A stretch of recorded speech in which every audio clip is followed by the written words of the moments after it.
Good evening from Lisbon. It's been a warm afternoon, but the temperatures are starting to drop here. It's bright and breezy, as you can see, and we've been at the Arsenal pre-match press conference ahead of the Women's Champions League final.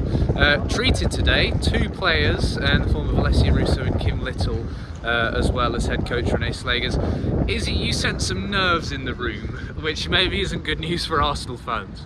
Yeah, I don't know what it was. I just felt like when they came in for the press conference and saw the amount of journalists in the room and how big the room was, the players and Renée all looked a little bit shell-shocked. It just looked a bit like, oh my gosh, this is quite real, because I guess they haven't really done any press out here yet. They only arrived this afternoon. Maybe it's just travel fatigue and we could put it down to that, but it did make me think, oh god, this is quite scary and quite real all of a sudden.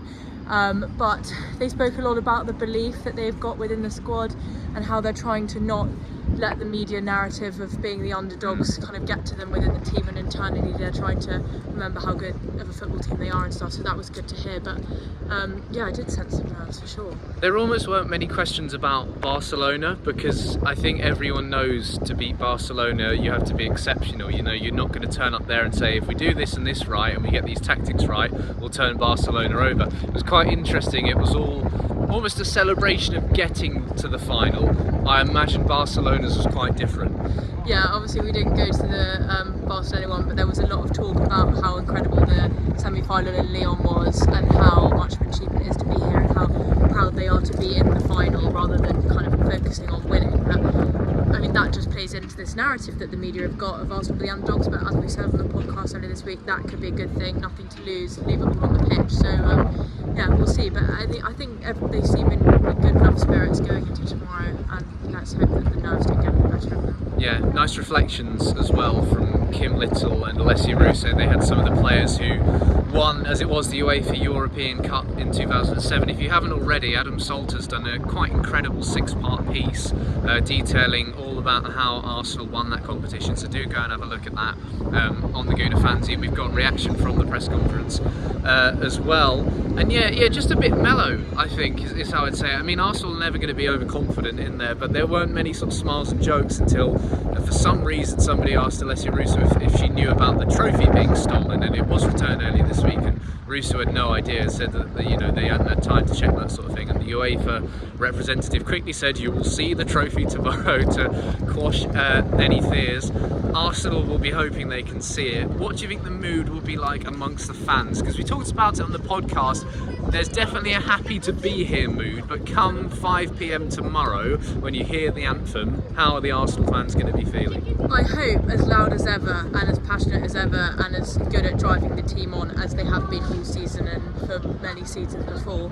I think it will be so important. Actually, no one asked Alessia or Kim or Renée about the fans, but I know they always say how important they are and how they feel like they're the 12th player, and it sounds like the stadium's going to be sold out tomorrow, so I'm hoping that there's going to be a lot of Arsenal fans, a sea of red and a lot of noise to cheer the girls on, because happy to be here is great, but it'd be fabulous to kind of have to put even more belief behind them and be like, yeah, we can win this.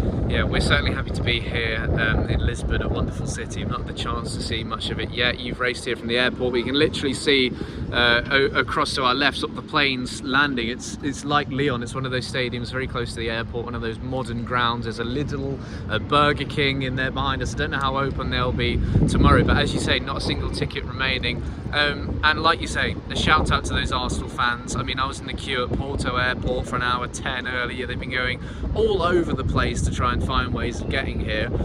There are going to be more Barcelona fans in attendance. I think that's unsurprising in a few factors, but this will be the biggest away crowd cheering an Arsenal woman in the club's history, and what a time for it.